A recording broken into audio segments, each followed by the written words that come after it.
दोस्तों मारा हाथ में 4x5 सेंटीमीटर आ लंबघन खोखું છે એનું મારે પૃષ્ઠફળ શોધવું છે, પરંતુ મને પૃષ્ઠફળ શોધતા આવડતું નથી। તો હવે આપણે શું કરી શકીએ? તો જુઓ, આપણે બીએડ અથવા તો ડીએલએડ અથવા તો પીટીસી અંદર શીખ્યા છે જ્ઞાત પરથી અજ્ઞાતનો સિદ્ધાંત।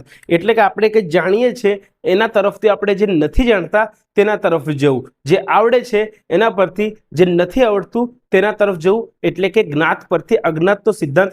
એ સિદ્ધાંતનો આપણે ઉપયોગ કરીને આ જે લંબઘન ખોખું છે એનું પૃષ્ઠફળ આપણે શોધી શકીએ છીએ। કેમ કે પૃષ્ઠફળ એટલે શું?